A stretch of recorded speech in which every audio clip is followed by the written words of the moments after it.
다윗이 왕으로 부름받았던 것은 10대 중반의 나이였습니다. 하나님은 10대 소년이었던 다윗을 불러 왕으로 세우겠다고 하신 거죠. 아시다시피 이스라엘은 인구를 계수할 때 20살부터 60살까지 남성만을 대상으로 했었는데 그 이유는 전쟁 때문이었습니다. 이 나이에 있는 사람들이 전쟁에 나갈 수 있었던 것이었고 이들만 사람 취급을 받았습니다. 그렇게 여자들과 남자들 중에서 19세 이전까지 그리고 60세 이후의 남자는 모두 인구 통계에 들어가지 않았습니다. 그러므로 조금 가혹한 표현이지만 이들은 모두 사람이긴 하지만 사람 취급을 받지 못했습니다. 사람 구실을 하지 못한다고 생각한 거죠. 그렇게 사람 구실을 할 수 없었던 10대 중반에 왕으로 부름을 받았습니다. 도저히 가능성이 없었는데 하나님께서 그렇게 하신 거죠. 사실 사무엘이 다윗을 왕으로 세우기 위해서 다윗의 아버지 이새의 집에 가서 하나님의 뜻을 전하고 자식들을 다 모으라고 했을 때 이새는 자기 자식들이 8명 있었음에도 불구하고 다윗만 빼고 7명을 불러서 사무엘에게 이 중에 왕이 있다고 생각하고 그들을 왕의 제목으로 보여주었던 거죠. 10대 중반인 아들이 왕이 될 가능성이 없었기 때문에 다윗을 부르지 않았던 겁니다. 다윗의 아버지마저도 다윗이 왕이 될 수 없다고 생각했습니다. 그런데 하나님은 그 자리에 있지도 않았던 10대 중반의 다윗을 불러서 왕으로 세웠습니다. 이새가 얼마나 놀랐을까요? 하지만 비단 이새만 놀랐던 것이 아니고 사무엘도 놀랐을 겁니다. 어떻게 이 어린 나이, 이런 아이를 어떻게 왕으로 세우는가? 비단 이새와 사무엘뿐만이 아니라 다윗의 형들도 다 놀랐을 겁니다.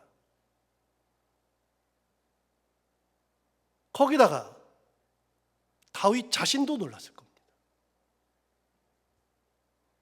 그런 측면을 생각해 보면 어느 누구도 다윗이 왕이 될 거라고 생각하지 못한 채 다윗은 왕으로 부르심을 받았습니다. 또 다윗은 왕이 될 생각을 하지도 못했습니다. 사무엘이 자기 집을 찾아왔을 때 사무엘이 온 줄도 몰랐고 자기 집에서 무슨 일이 일어난지도 몰랐죠. 그저 아버지의 명을 받아서 양을 치고 있었을 뿐인데 갑자기 아버지가 불러서 가보니 웬 수염을 흩날리는 노인이 계셨고 훗날 알고 보니 그분이 바로 사무엘이었습니다. 그분이 무릎 꿇으라고 해서 무릎 꿇었습니다. 그랬더니 갑자기 자기에게 기름을 부었습니다. 이것이 다윗이 왕으로 부름받아서 기름 부음 받았을 때의 상황이었습니다. 그렇게 왕으로 부름을 받았으니 이젠 왕이 되나 싶었는데 10수년을 온갖 고난을 당해야만 했었습니다.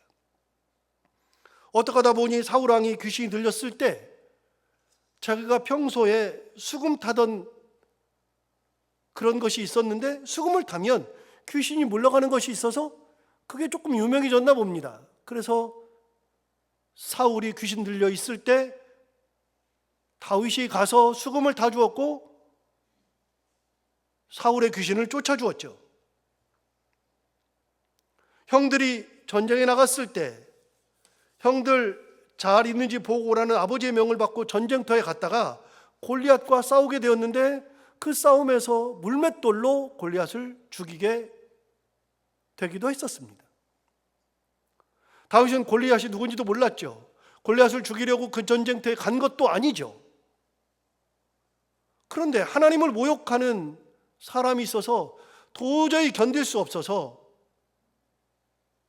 어떻게 하나님의 이름을 이렇게 모욕하나 싶어서 한 싸움이 골리앗과의 싸움이었습니다.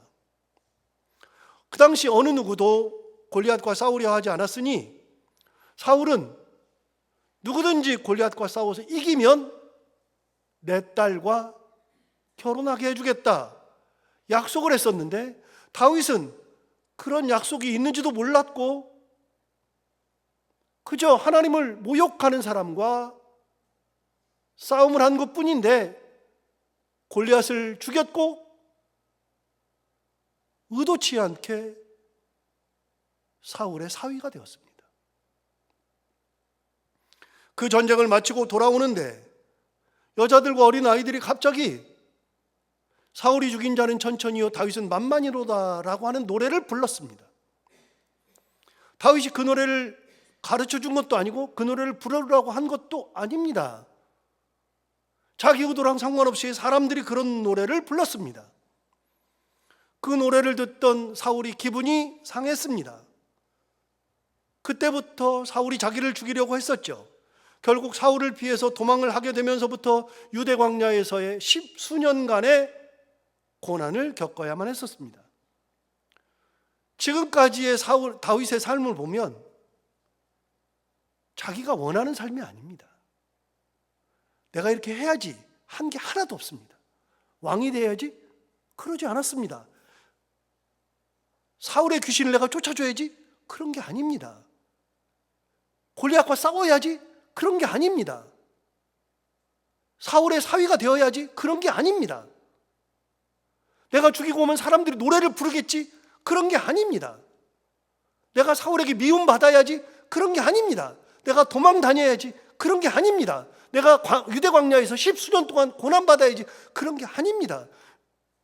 다윗은 단 한 번도 뭔가를 계획해서 한 게 아닌데 자기에게 일어나는 일들이 자기의 계획과는 아무 상관없는 그런 일들만 계속 일어났고 10수년간 그런 고난을 겪으면서 살아야만 했었습니다. 그런데 다윗에게 위대한 점이 바로 이겁니다.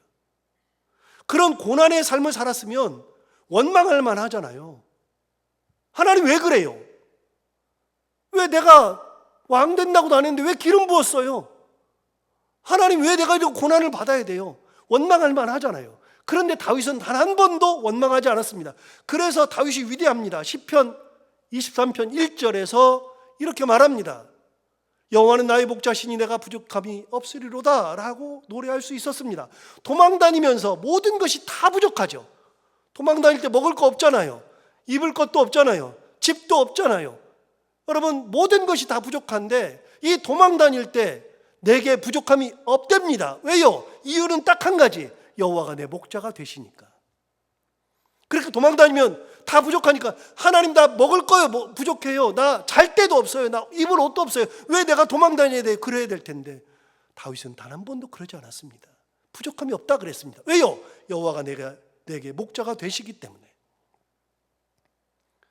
그런데요, 이런 생각이 왕이 되어서도 변하지 않았습니다. 다윗의 위대한 점이 그겁니다. 왕이 되어서도 이런 생각을 한 번도 바꾼 적이 없습니다. 그래서 항상 감사하는 마음이에요. 하나님 생각하면 어떻게 이렇게 라고 하는 생각이 항상 있었어요. 시편 8편 4절에서 이렇게 노래합니다. 사람이 무엇이기에 주께서 그를 생각하시며 인자가 무엇이기에 주께서 그를 돌보시나이까. 자기가 생각해도 나 같은 사람이 무엇이기에 하나님께서 나를 그렇게 생각하시는지, 인자가 무엇이기에 그를 돌보시는지. 왕이 되어서도 생각해보면 하나님이 나를 생각하시고 나를 사랑하시고 나를 돌보시는 것이 지금도 희한한 겁니다. 어떻게 하나님께서 나를, 어떻게 하나님께서 인간을. 시편 144편 3절도 똑같습니다. 여호와여 사람이 무엇이기에 주께서 그를 알아주시며 인생이 무엇이기에 그를 생각하시나이까. 시편이 150편인데 그 중에 73개가 다윗 노래입니다. 73편이 다윗의 노래인데 거의 반이죠. 그런데 그런 노래들 속에서 다윗은 하나님을 원망한 게 없어요. 그리고 또 한 가지 8편에서도 그렇고 144편에서도 그렇고 똑같아요. 사람이 무엇인데, 인자가 무엇인데. 자기가 생각해도 내가 뭔데 하나님께서 나를 이렇게 살아가시는가 하는 마음이 항상 있었고, 왕이 되어서도 그런 생각을 항상 했었습니다. 그런 마음을 가지고 있으니 하나님께서 사랑하시는 것이 너무나도 감사하고 또 감사한 겁니다. 희한하고 또 희한한 겁니다. 그는 이런 하나님의 은혜와 사랑을 단 한순간도 잊어본 적이 없었습니다. 도망 다닐 때도 그랬고요, 왕이 되어서도 그랬고요. 여러분, 이런 마음을 가지고 있으면 감사한 삶을 살아갑니다. 이런 마음이 있는 사람과 없는 사람은 기본적으로 삶의 자세가 다릅니다. 누군가 내게 엄청난 은혜를 주었다면 그것을 결코 잊을 수가 없습니다. 항상 감사하죠. 가슴에 뭔가가 있었죠. 여러분, 이런 건 아닌데요, 제가 예를 들어서 설명한 적이 한번 있는데, 저는 대학교 1학년 여름방학 때 고등학교 3학년 반창회를 한다 그래서 반창회를 참석하게 되었습니다. 학교를 졸업하고 6개월 정도가 지났을 때니까 친구들을 본다는 기쁨도 있었지만 그 반창회에 우리 담임 선생님이 나오셨거든요. 선생님을 만난다는 기쁨도 있었습니다. 반창회를 하려고 음식점에 딱 들어서는데 친구들 몇몇이 이미 와 있어요. 그래서 문을 열고 들어가면 친구들과 인사를 하려고 막 하면서 기쁘게 그러는데 담임 선생님이 앉아 계세요. 그래서 담임 선생님께 인사를 딱 드리니까 선생님 잘 지내셨어요? 그러는데 담임 선생님 첫 마디가 창원아 잘 지냈냐? 저는 그때 제 이름을 불러주던 담임 선생님을 잊을 수가 없습니다.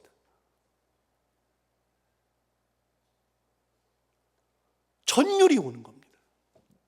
선생님이 내 이름을 기억한다는 것 자체가 엄청난 감동입니다.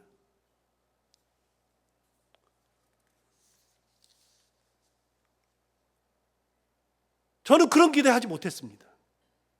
얼굴 보고 잘 지냈냐? 이럴 줄 알았는데 이름을 꼭 불러서 얘기하는 겁니다. 그 선생님은 저의 가정 형편이 좋지 않다는 것을 아시고 장학금을 주선해 주셨습니다. 고등학교 3학년 때. 선생님 친구들과 함께 모임을 했었던 모양인데 그 모임에서 돈을 모아 장학금을 주곤 하셨나 봅니다. 그래서 제 얘기를 해서 제가 장학금을 받게 되었습니다. 어느 날 저를 부르더니 어디에 가면 양복점이 있는데 그 양복점에 가라. 거기 가면 내게 장학금을 주실 거다. 그래서 거기를 갔습니다. 갔더니 제게 장학금을 주시려고 하면서 이런저런 걸 물으셔요. 제 가정형편을 물으시길래, 근데 왜 그런지 모르지만 자존심이 엄청 상하는 거예요. 제가 그 자존심 하나 빼면은 남는 게 없잖아요. 쓸데없는 자존심. 그래서 가정형편을 묻는데 솔직하게 얘기하면 되는데 저희 집 괜찮아요. 장학금 안 주셔도 괜찮아요. 그렇게 자존심을 세웠더니 그분이 알았다 그러더니 장학금 안 주고 그냥 보내는 거예요. 그래서 왔어요. 오면서도 너무나도 이렇게 자존심이 막 상해요. 그 다음 날 갔더니 선생님이 저를 부르셔요. 교무실로. 갔더니 저한테 욕이란 욕은 다 하면서 네가 뭐 그러면서 막 얘기하세요. 선생님이 저를 잘 아는데. 그러면서 너한테 장학금을 주면서 이러면서 막 얘기를 하는 거예요. 그 욕먹는 게 얼마나 또 자존심이 상하는지. 그렇게 해서 한동안 선생님을 숨어 다녔습니다. 숨지도 못하는데 숨어 다녔습니다. 그런데 반창회 때 선생님이 제 이름을 불러주시는데 저는 그 선생님 진짜 존경했거든요. 그런데 그게 그렇게 좋더라고요. 지금도 잊을 수가 없습니다. 우리는 그런 거 하나만으로도 잊을 수가 없습니다. 제가 그러면서 성경을 볼 때 이름 불러주는 것이 대단한 거라는 것을 제가 알게 되었습니다. 예수님께서 여리고성을 지나가다가 삭개오야 내려오라 그랬을 때 삭개오의 마음이 어땠을지 제가 잘 알죠. 삭개오는 사람들이 이름을 불러준 적이 없습니다. 삭개오는 사람들이 가까이 하지 않았습니다. 그런데 삭개오야 내려오라. 내가 내 집에서 유하여야 하겠다. 그런데 여러분, 자기 집에 사람들이 들어온 적이 없습니다. 자기를 사람은 취급한 적이 없습니다. 이름을 불러준 적이 없습니다. 그런데 예수님께서 삭개오야 내려오라 그러니까 이게 일생일대의 감격이잖아요. 예수님 앞에 음식을 대접하고서는 시키지도 않았는데 갑자기 예수님, 제가 제 자산의 절반을 가난한 사람을 위해서 주겠나이다. 시킨 적이 없어요. 예수님께서 내가 이 집, 너 이름 불러줬지, 이 집에 들어왔지, 그러니까 너 네 재산 절반을 가난한 사람한테 줘. 그런다 그래서 사람들이 안 그래요. 얼마나 감동했는지 삭개오가 자기 재산의 절반을, 예수님 내가 절반을 주겠습니다, 그러면서 한마디 더 합니다. 예수님, 혹시 사람들에게 내가 토색한 것이 있으면 그걸 4배로 갚겠습니다 라고 얘기했습니다. 주님께서 그렇게 말씀하신 적이 없어요. 그런데 감동이 있으니까 그 감동으로 하는 겁니다. 감동으로. 제가 그때부터 안 겁니다. 하나님 앞에 감동받는 삶이 그런 거구나. 은혜 받는 삶이 그런 거구나. 이름을 부른다는 것이 그런 거구나. 그래서 하나님이 우리를 가끔 생각해요. 하나님이 내 이름을 아신다는 거, 하나님이 나를 부르신다는 거, 하나님께서 나와 함께 거하신다는 것이 이게 대단한 거라는 거.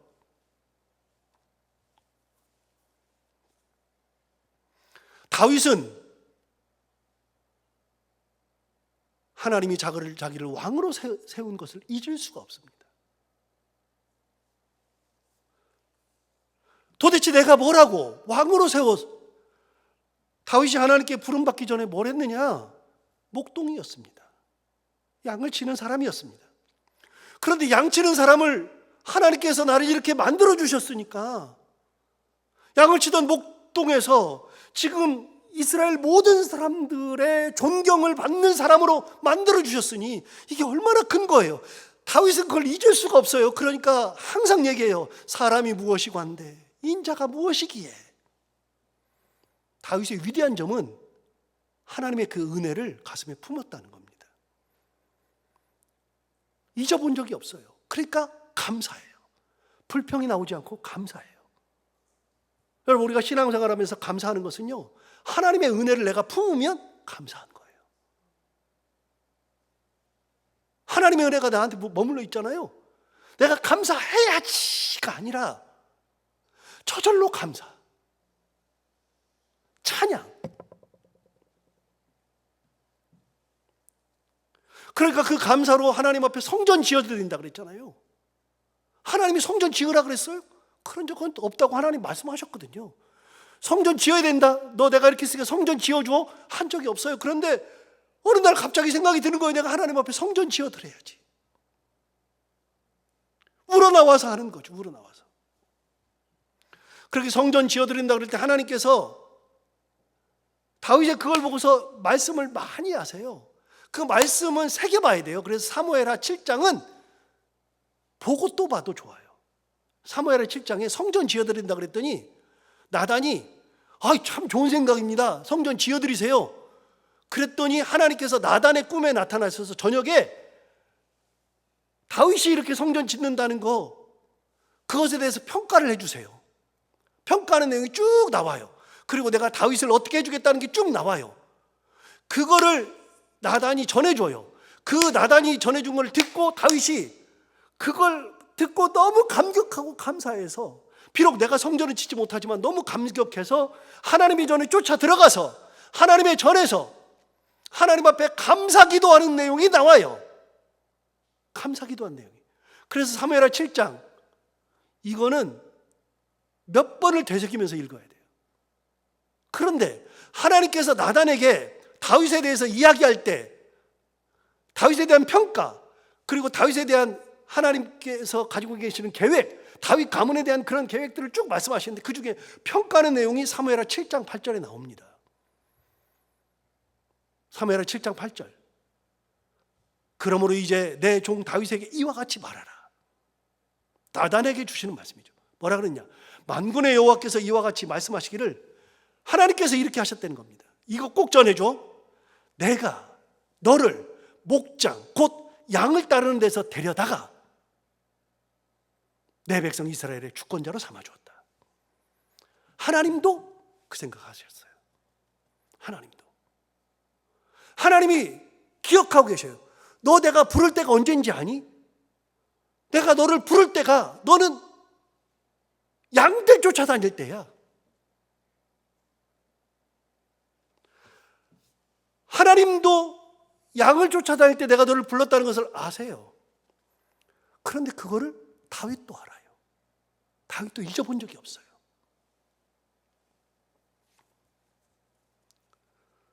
아니, 하나님은 당대에 잘 나가던 이들이 참 많았을 텐데, 잘 나가는 이들이 참 많았을 텐데 왜 다윗을 택하셨을까요? 묻지 않을 수가 없습니다. 다윗의 형들 중에 제일 큰 형이었던 엘리압은 사무엘이 보기에도 참 좋아 보였고 왕의 제목으로 보였습니다. 그래서 하나님께서 엘리압을 왕으로 세울 거라고 사무엘은 스스로 생각했습니다. 참 대단하다. 이런 아들이면 왕 제목감이다. 그런데도 하나님은 왕의 제목으로 보였던 그 형을 넘어가고, 둘째 형도 넘어가고, 다 넘어가고, 하나님은 제일 막내, 왕의 제목감도 아닌 것 같아서 그렇게 누구도 생각하지 않았던 다윗을 불러 왕으로 세웠습니다. 가장 왕 같지 않은 그런 존재. 목동이었던 그 다윗을 하나님께서 불렀습니다. 묻지 않을 수 없습니다. 다윗이 어때서요? 왜요? 도대체 왜 하나님은 다윗을 택하셨을까요? 여기서 하나 새겨봐야 할 것이 있습니다. 여러분, 우리는 뭐가 대단해서 하나님께서 우리를 부르셨습니까? 하나님 앞에 내세울 게 뭐가 있어서 하나님께서 우리를 불러서 자녀를 만들어 주셨어요? 여러분, 왜요? 내세울 게 뭐 있습니까? 왜 우리를 사랑하시는지 잘 모릅니다. 왜 우리를 구원하시는지 잘 모릅니다. 왜 우리를 위해 예수 그리스도를 보내셔서 십자가에 달려 죽게 하시고 그것을 믿기만 하면 구원을 주시는지 우리는 도대체 이해를 못합니다. 아무것도 이해를 못합니다. 이런 다윗에 비견되는 인물이 한 명 있죠. 항상 다윗 하면은 비견되는 인물 사울 왕이 있습니다. 그가 왕으로 부르심을 받았을 때 어떤 일이 있었는가? 그의 아버지 기스라고 하는 사람이 있는데, 기스가 아버지인데 그의 아버지가 어느 날 암나귀들을 잊어버렸어요. 몇 마리인지 모르지만 암나귀 몇 마리를 잊어버린 것 같아요. 암나귀들을 잊어버렸는데 이렇게 찾다 보니까 못 찾겠어요. 그래서 아들을 불러서, 사울을 불러서 너 암나귀 찾아와. 그랬더니 사울이 암나귀를 찾으러 가면서 자기 상환과 둘이서 찾아다녔습니다. 자기가 살고 있었던 기브아라는 곳에서 떠나서 어디까지 가느냐? 에브라임 산지까지 올라갔어요. 여러분, 사울은 베냐민 지파거든요. 그럼 베냐민 땅만 찾으면 되잖아요. 근데 베냐민 땅에서 에브라임 땅까지 올라갔어요. 그래서 올라가서 여기저기 산지를 다 둘러보다가 안 돼서 베냐민 자기네 고향, 자기네 족속 땅까지 와가지고 두루 찾았습니다. 3일을 찾아다녔는데 암나귀를 찾지 못해요. 그래서 갑자기 드는 생각이, 아버지가 암나귀보다도 우리 더 걱정하겠는데, 나를 더 걱정하겠는데, 야, 이제 안 되겠다. 집으로 가자. 사환에게 말하는데 사환이 말합니다. 이 성읍에 아주 크게 존경받는 하나님의 사람이 한 분 계시는데 그분에게 이 암나귀들 어디 있는지 한번 물어보면 그분이 말씀해 주실 것 같으니까 그분 한번 찾아갈까요? 그랬더니 좋다. 그래서 찾아갔습니다. 그분을 찾아갔는데 이 성에 진짜 존경받는 분, 크신 분, 암나귀들을 이야기하실 분, 그분이 누구냐? 사무엘이었습니다. 사울은 사무엘을 먼저 찾아갔습니다. 알고 찾아간 것은 아닙니다. 그런데 사울이 사무엘을 찾아가기 바로 하루 전에 하나님께서 사무엘에게 나타나셔서, 사무엘아, 내일 이맘때 내가 베냐민 지파 기스 소속의 자녀 한 사람을 너에게 보내리니 너는 그에게 기름을 부어 내 백성 이스라엘의 지도자로 삼아라.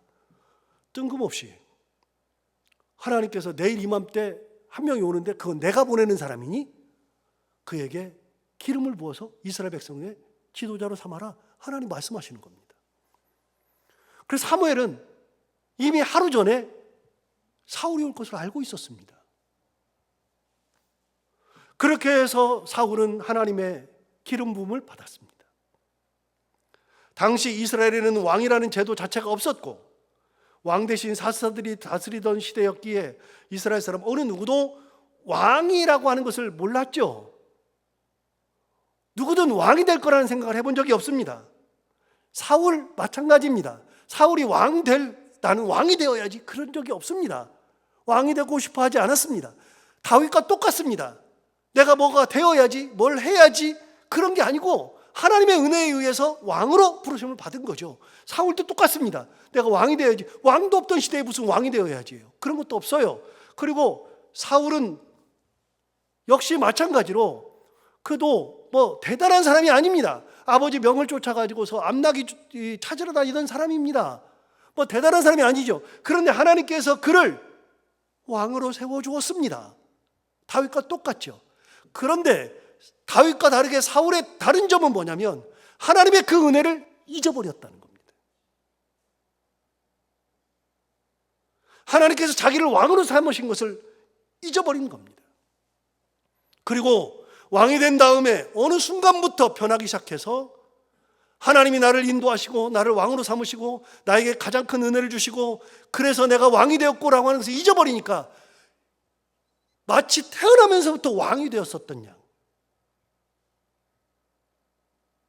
내가 그런 상황에서 왕이 되었다는 것을 잊어버리니까 내가 태어나면서부터 나는 태생이 왕인 양, 그렇게 생각하는 순간부터는 감사가 없어집니다. 다시요? 은혜를 머금은 사람은 감사할 수 있습니다. 그런데 그 은혜를 잊어버린 사람은 감사함이 없어집니다. 은혜를 머금은 사람은 내 것이 아니라는 것을 잘 알기 때문에 교만하지 않습니다. 아무리 왕이 되어도 교만하지 않습니다. 그런데 이 은혜를 잊어버린 사람은 그게 원래부터 내 것인 양 교만해집니다. 사울이 교만해졌잖아요. 그래서 하나님이 뭐라고 말씀하셔도 자기 뜻대로 합니다. 자기의 소임이 아닌데도 내가 하면 되지, 그렇게 변해버립니다. 그래서 하나님께서 하나님의 말씀을 듣지 않으니까 하나님께서 그를 버리시잖아요. 그가 버림받습니다. 버림받을 때 사무엘이 했던 얘기가 사무엘하 15장에 나옵니다. 뭐라고 얘기했느냐? 사무엘이 사울에게 이렇게 말합니다. 15장 17절에 말합니다. 사무엘이 이르되 왕이 스스로 작게 여길 그때에 이스라엘 지파의 머리가 되지 아니하셨나이까. 그때에 스스로 자기 여길 그때에 여호와께서 왕에게 기름을 부어 이스라엘의 왕을 삼으셨습니다. 여러분, 언제 사울이 기름을 받았느냐? 교만할 때가 아닙니다. 대단하다고 느낄 때가 아닙니다. 스스로도 작게 여기고 나 같은 사람이 어떻게 라고 하는 생각을 할 때 하나님께서 기름을 부어서 이스라엘의 왕으로 삼아 주셨던 겁니다. 그런데 언제부터 자기가 왕이라고 그런지 하나님을 염두에 두지 않고 그렇게 교만했습니다. 은혜를 잃어버린 사람은 교만해집니다. 교만한 사람의 특징은 하나님을 두려워하지 않고 하나님을 염두에 두지 않는다는 겁니다. 그렇게 교만해지니까 결국 버림을 받죠. 사무엘의 말이 계속됩니다. 사무엘하 15장 26절에서 이렇게 말합니다. 사무엘이 사울에게 이르되 나는 왕과 함께 돌아가지 아니하리니 이는 왕이 여호와의 말씀을 버렸으므로 여호와께서도 왕을 버린다. 하나님을 의식하지 않고 하나님을 버렸으므로 하나님도 왕을 버려서 이스라엘 왕이 되지 못하게 하셨음이니이다 라고 얘기했습니다. 여러분, 택하신 분도 하나님이시지만 버리시는 분도 하나님이십니다. 하나님께서 왕을 가차없이 버리고 말았죠. 여러분, 하나님의 택함을 받은 사람은 택함 받은 거지 내가 원래 그 자리에 있는 게 아니에요. 택함 받았으면 누군가가 택해 주신 것인데 택해 주신 그분께서 택하신 다음에 하나님의 뜻에 어긋나니까 그를 버려버립니다. 나오잖아요. 왕이 여호와의 말씀을 버렸으므로 여호와께서 왕을 버려버린다. 하나님께서 과감하게 그를 버려버립니다. 그러면 돌이킬 방법이 없죠. 우리가 하나님의 선택을 받는 것은 우리가 대단해서가 아닙니다. 다시요, 또 묻습니다. 왜 하나님께서 다윗을 택하셨을까요? 뭐 대단해서요? 아닙니다. 왜 하나님께서 사울을 택하셨을까요? 스스로 작게 여겼으니까 그랬습니다. 대단해서가 아닙니다. 여기서 또 묻습니다. 하나님은 왜 아브라함을 택하셨을까요? 대단해서가 아닙니다. 하나님은 왜 모세를 택하셨을까요? 대단해서가 아닙니다. 그냥 하나님께서 택하신 겁니다. 택하니까 대단한 사람이 되는 거예요. 택하니까 위대한 사람이 되는 거예요. 하나님께서 들어쓰시니까 대단한 것처럼 보여지는 거예요. 하나님께서 버리면 의미가 없습니다. 선택의 근원은 하나님이시지 우리가 아닙니다. 그러므로 하나님의 뜻에 맞지 않으면 하나님 과감하게 버리십니다. 이스라엘 백성들은 원래 선택받은 백성들이었죠. 그러면 그 선택이 영원한가? 아니요. 언제든지 꺾입니다. 하나님의 뜻에 맞지 않으면 언제든지 꺾이는 겁니다. 자기들이 뿌리를 내는 나무가 아니라 자기는 뿌리에 붙어있는 가지일 뿐입니다. 여러분, 우리는 다 하나님이 택해서 붙여준 가지죠. 우리는 뿌리가 아닙니다. 뿌리에 붙어있는 가지에 불과합니다. 가지는 뿌리에 의해서 영양분과 물이 공급되어야 온전한 존재가 될 뿐, 뿌리에서 공급되는 것이 없으면 말라 비틀어집니다. 게다가 가지가 꺾여 잘리우면 그것으로 끝입니다. 여러분, 가지가 꺾인다 그래서 나무가 죽지 않습니다. 뿌리가 있는 한 나무는 죽지 않습니다. 우리는 뿌리가 아니라 우리는 가지입니다. 여러분, 다윗도 가지요, 사울도 가지요, 우리도 가지죠. 그런데 가지가 붙어있다 그래가지고서 마치 내가 원래부터 대단한 양 착각하면 언제든지 꺾입니다. 언제든지 말라 비틀어집니다. 사울 아무리 왕으로 세웠어도 버려버리죠. 이스라엘 백성들도 가지일 뿐입니다. 뿌리가 아니죠. 뿌리에 붙어있을 뿐. 저는 와스디를 생각할 때마다 이걸 항상 느낍니다. 와스디는 아하수에로의 부인이었잖아요. 얼마나 대단합니까? 아하수에로 왕의 부인이라는 것은 얼마나 대단합니까? 당대 페르시아 제국의 최고의 왕 아하수에로의 부인. 세상 모든 사람이 다 그 앞에 와서 머리를 조아립니다. 온갖 좋은 것을 다 가져다 줍니다. 모든 사람들 앞에서 큰 소리 칠 수 있습니다. 그럴 위치입니다.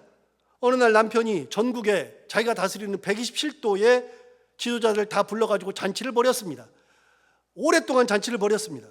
모든 지도자들이 아내와 함께 와서 왕과 지도자들은 따로 모임을 갖고 왕후 와스디와 그 부인들은, 지도자의 부인들은 다른 모임을 가졌습니다. 그렇게 잔치가 무르익었을 때 왕이 자기 아내가 너무 예쁘고 너무 좋으니까, 사랑스러우니까 다른 지도자들에게 소개하고 싶은 마음이 생겨서 와스디를 들라 했습니다. 이 소식을 들은 와스디가 갑자기 화가 났습니다. 아니, 왜 나를 오라가라 해? 아니, 왜 나도 여기서 지금 연애를 하고 있는데 나를 왜 오라 그래? 그래서 그 잔치에 가지 않았습니다. 여러 가지 우여곡절이 많지만 결국 어떻게 됐습니까? 폐위됐습니다. 폐위. 와스디는 자기가 뿌리인 줄 착각한 거죠. 뿌리는 남편이었거든요. 왕이었거든요. 자기의 모든 권위와 존경과 귀한 대접은 다 근거가 남편입니다. 그런데 자기가 뿌리인 양 그렇게 행동하다가 결국 꺾이고 말았습니다. 그렇게 꺾이고 나니까 와스디는 그다음부터는 권위가 사라졌습니다. 누가 자기에게 와서 머리를 조아린 사람이 한 명도 없습니다. 이제부터는 평범한 사람, 오히려 더 천한 대접을 받게 되죠.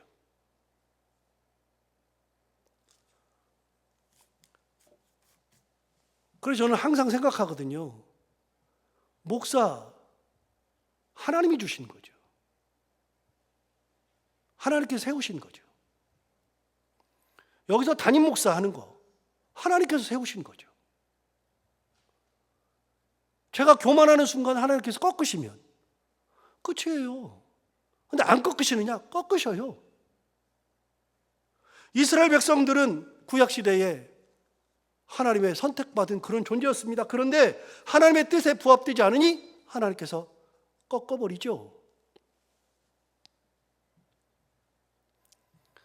그러면 우리도 역시 하나님의 선택을 받았으니까요. 우리도 선택받았으니까 귀한 존재가 되었지만 우리도 언제든지 꺾이는 겁니다. 오늘 본문 17절을 보시면 이렇게 말합니다. 또한 가지 얼마가 꺾이었는데 돌 감람나무인 내가 그들 중에 접붙임이 되어 참 감람나무 뿌리에 진액을 함께 받는 자가 되었다 그랬습니다. 여러분 잘 보십시오. 우리가 어떤 존재냐면 돌 감람나무입니다. 우리는 돌 감람나무죠. 그런데 우리가 어디에 접붙임이 되었느냐?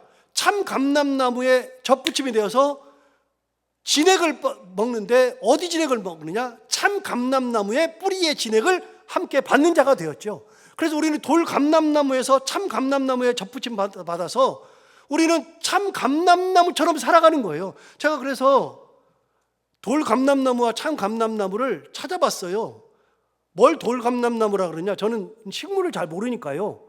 찾아봤더니 이렇게 말합니다. 돌 감람나무, 야생 품종으로 열매가 적고 질이 낮음. 우리 똘배 그러잖아요. 똘배. 갑자기 생각나네요. 여기 설교본에는 없는데 우리 엄마가 생각나네요. 저희 엄마가 배를 좋아하셨거든요. 저도 어렸을 때 배를 좋아했습니다. 물이 많고 시원하고 좋잖아요. 배를 좋아하셨는데 우리 엄마는 항상 똘배만 드셨습니다. 요만한 거. 먹으면 단맛이 나는 게 아니라 시큼한 맛이 훨씬 더 많이 나는 거. 엄마는 그런 것만 드셨습니다. 왜요? 돈이 없으니까요. 진짜 좋은 나주배를 못 드셨습니다. 그런 배를 어머니는 못 드셨어요. 저도 그런 배를 못 먹었는데 언제 먹었느냐? 추석하고 설날하고 제사 때만 먹었습니다. 쓸데없이 조상들한테 그거 한다고. 그러고 보니까 그게 저한테는 큰 도움이에요. 그걸 먹어보니까 똘배를 못 먹겠어요. 그런데도 엄마는 똘배만 드셨습니다. 여러분, 그런 거는 질이 낮아요. 그런데 참 감람나무를 뭐라고 표현했느냐? 열매가 풍성하고 기름 짜는 데 유용한 재배용 감람나무다. 여러분, 똑같은 열매면은 어떤 열매를 취하느냐? 참 감람나무 열매를 취해요. 그런데 우리는 어떤 존재냐? 원래가 돌 감람나무예요. 그런데 참 감람나무에다가 접붙임이 되어서 참 감람나무의 뿌리에 진액을 빨아들이면서 우리는 그렇게 변해죠. 제가 제주도에 있으면서 배운 게 있다고 그랬잖아요. 감귤에 대해서 배운 게 있다고 그랬잖아요. 제주도에 1년 있는 동안에 감귤에 대해서 배웠어요. 귤에 대해서. 귤은요, 원래 워낙 병충해가 많아요. 워낙 병충해가 많고 너무 나무가 약해요. 잘 죽고 병충해 때문에 막 열매도 잘 안 열고, 그러니까 이 귤을 어떻게 할 수가 없어요. 그래서 탱자나무에다가 접붙인다 그랬잖아요. 탱자나무는 얼마나 쉬워요. 그런데 탱자나무가 진짜 병충해에 강하거든요. 안 죽거든요. 그래가지고요, 탱자나무에다가 감귤나무를 다 접붙여 놓으니까 어떤 일이 벌어지느냐면요, 그러니까 탱자나무가 워낙에 강하니까, 병충해에 강하니까 귤은요, 농약을 3번만 치면은 그냥 귤을 딴다 그랬어요, 그분들이. 별로 돌볼 게 없다 그랬어요, 귤은. 탱자나무가 워낙 강하니까. 근데 대신 쉬어요. 엄청 쉬어요. 제가 그때 알았습니다. 접붙인다는 것이 그런 거구나. 뿌리의 진액이 뭐냐에 따라서 달라지는 거구나. 여러분, 우리는 그 뿌리에서 자라는 겁니다. 예수님에게 우리가 접붙임된 존재죠. 우리가 원래 대단한 존재가 아닙니다. 예수님에게 접붙인 존재죠. 접붙인 존재. 그래서 우리는 예수님에게서 나오는 진액을 먹고 사는 존재죠. 은혜의 진액, 사랑의 진액, 희생의 진액을 우리가 먹고 사는 거예요. 거기서 떨어지면 아무것도 아니에요. 이스라엘 백성들도 떨어졌어요. 안 믿다가 떨어졌어요. 그래서 말합니다. 18절 보시면 이렇게 말하죠. 그 가지들을 향하여 자랑하지 말아라. 자랑할지라도 네가 뿌리를 보존하는 것이 아니요, 뿌리가 너를 보존하는 것이냐. 여러분, 우리가 자랑할 게 뭐 있어요? 자랑할 게 없어요. 하나도 없어요. 20절 말합니다. 옳도다. 그들은 믿지 아니함으로 꺾이고 너는 믿음으로 섰느니라. 예, 이스라엘 백성들은 믿음으로 꺾였어요. 믿음이 없으니까 꺾였죠. 새 시대에는 꺾였죠. 그런데 너희들은 믿음으로 섰느니라. 그 다음 뭐라 그러냐면 높은 마음을 품지 말아라. 도리어 두려워하여라. 높은 마음을 품을 것도 없어요. 우린 높은 것도 아니에요. 우리가 높은 존재로 다 얘기해도 그것도 높은 마음 품을 필요가 없어요. 우리는 은혜로 된 거니까. 도리어 두려워하라. 왜요? 21절 보세요. 21절 이렇게 말했잖아요. 하나님이 원가지들도 아끼지 아니하셨은즉 너도 아끼지 아니하시리라. 여러분, 원가지들도 하나님께서 꺾었어요. 이스라엘 원가지들도 꺾었어요. 그럼 우리는 젖붙이반 우리들은요 꺾는 거예요. 그게 뭐? 제가 입양 얘기하지만 제 친구 얘기 가끔 하잖아요. 이제 웃긴다고. 제 친구 애를 입양해가지고 제 친구는 어렸을 때부터 이 머리가 하얗게 샜어요. 어렸을 때부터. 그런데 어렸을 때부터 백발이 좀 많았는데 지금은 뭐 거의 백발이죠. 근데 걔는 희한하게 애들을 입양하더라고요. 애를 셋 입양했는데 그 입양한 아들 중에서 딸인가 아들 중에서 애가 초등학교를 들어갔는데 초등학교 들어가가지고서 있는데 그 아이가 어느 날 아빠 보고 그러더래요. 아빠는 학교 오지 마 그러더래요. 왜 그러냐 그랬더니 아빠는 이 머리도 하얗고 할아버지여서 오지 말래요. 아니 입양한 애가 그렇게 얘기하더래요. 제가 들으면서 얼마나 웃었는지 몰라요. 지 분수를 모르는구나. 아직 모르니까 그러는 거거든요. 여러분, 만약에 내 자식 버릴 수 없잖아요. 내 자식은 잘 못 버리는데 입양한 아이들은요 파양을 많이 해요. 파양을 많이 한다고요. 쉽게 하죠. 내 자식 아니거든요 원래가. 여러분, 하나님이 원가지도 꺾었는데 너희들은, 우리들은요 꺾는단 말이죠. 은혜를 잃어버리면 꺾는단 말이죠. 믿음을 잃어버리면 꺾는단 말이죠. 사울도 꺾었는데요. 22절 보시면 이렇게 말합니다. 그러므로 하나님의 인자하심과 준엄하심을 보라. 인자하심은 우리를 젖붙이는 인자하심, 준엄하심은 꺾어버리는 준엄하심. 그래서 이렇게 얘기했어요. 넘어지는 자들에게는 준엄하심이 있다. 하나님 말씀대로 있지 않으면 준엄하심이 있는데 너희가 만일 하나님의 인자하심에 머물러 있으면 그 인자가 너희에게 있으리라. 우리가 하나님의 인자하심을 끝까지 붙들고 은혜를 붙들고 하나님을 끝까지 붙들고 살면 하나님께서 우리를 그 인자 가운데서 우리를 끝까지 붙들고 계시리라. 이게 우리의 신앙의 근본이에요. 근본. 오늘 이 말씀 기억하면서 나의 나 된 것은 하나님의 은혜로 된 것이라. 하나님의 은혜로 우리가 서 있다는 것 다시 한번 생각하면서 다윗처럼 교만하지 아니하고 감사하고 찬양하면서 하나님 붙들고 살아가는 우리 모두가 다 되기를 바랍니다. 기도하겠습니다. 하나님 아버지 감사합니다. 오늘도 귀한 말씀 우리를 깨워주셔서 감사합니다. 이 말씀 듣고 보니 우리가 젖붙임 받은 삶이라고 하는 것을 다시 한번 깨닫게 됩니다. 하나님 아버지, 우리를 아무 볼품없던 우리를 하나님의 그 은혜 가운데 젖붙여 주셨으므로 그 하나님을 바라보며 높은 마음을 품지 아니하고 두려워하면서 자랑하지 아니하면서 원래부터 그랬던 것처럼 생각하지 아니하면서 오로지 하나님을 찬양하며 감사하며 다윗처럼 살아갈 수 있는 믿음의 사람들이 다 되게 하여 주옵소서. 예수님 이름으로 기도하옵나이다. 아멘.